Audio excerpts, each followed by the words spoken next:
After falling for 43 seconds, the time and barometric triggers started the firing mechanism. A uranium bullet fired down a barrel into a uranium target. Together, they started a nuclear chain reaction. Solid matter.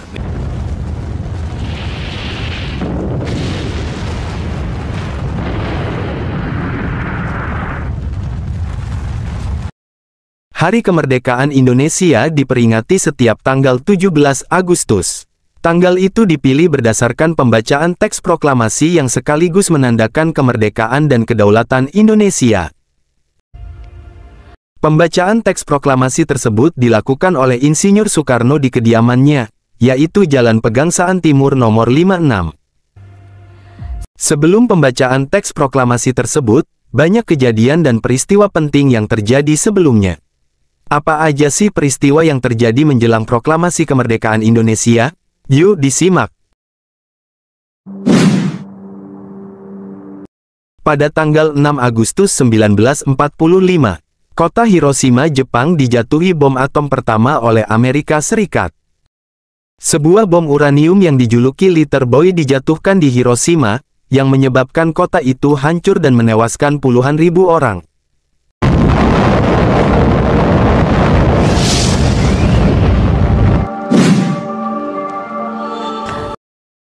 7 Agustus 1945, Jenderal Jepang yaitu Marsekal Terauchi, memutuskan membentuk Panitia Persiapan Kemerdekaan Indonesia atau Dokuritsu Junbi Inkai. Intinya, Soekarno bertindak sebagai Ketua PPKI.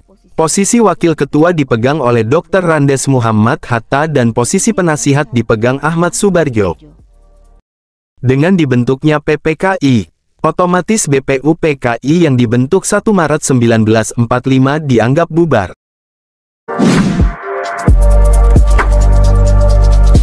Serangan berikutnya, bom plutonium berjuluk Fat Man dijatuhkan di Nagasaki pada 9 Agustus oleh Amerika Serikat.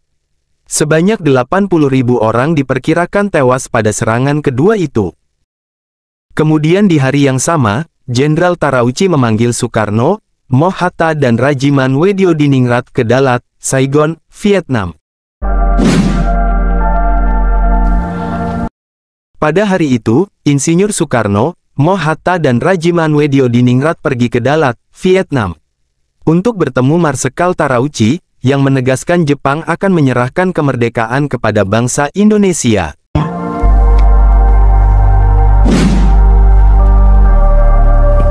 Pada tanggal 14 Agustus 1945, Insinyur Soekarno, Hatta, Rajiman Wediodiningrat kembali ke Indonesia.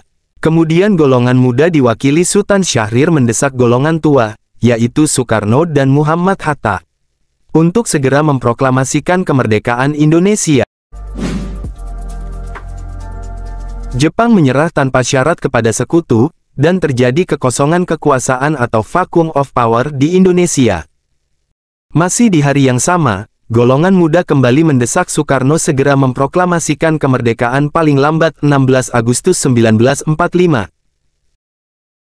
Namun Insinyur Soekarno menolak, karena ingin meminta pendapat para anggota PPKI terlebih dahulu. Pada tanggal 16 Agustus tahun 1945 dini hari, Soekarno dan Hatta diculik oleh golongan muda ke Rengas Dengklok, Karawang. Penculikan ini dilakukan hanya agar Soekarno dan Hatta tidak terpengaruh oleh pihak Jepang dalam pengambilan keputusan. Peristiwa ini disebut dengan istilah Rengas Dengklok. Kemudian Soekarno dan Hatta dipaksa golongan muda segera memproklamasikan kemerdekaan Indonesia melalui radio.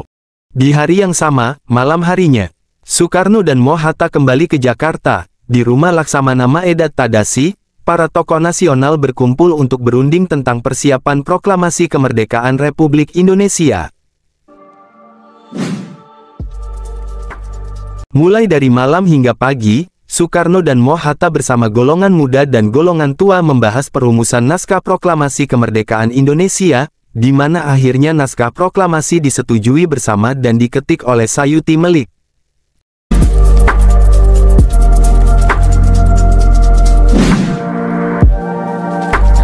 Pada sekitar jam 10 pagi, diwakili oleh Soekarno dan Hatta, Mereka membacakan teks proklamasi kemerdekaan Republik Indonesia di Jalan Pegangsaan Timur nomor 56, yang sekaligus menandakan kemerdekaan Indonesia dari penjajahan Jepang.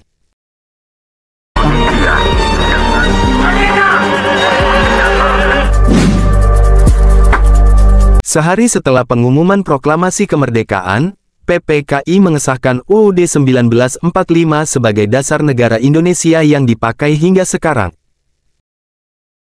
Begitulah kisah singkat perumusan proklamasi kemerdekaan Indonesia. Semoga menambah wawasan kita semua.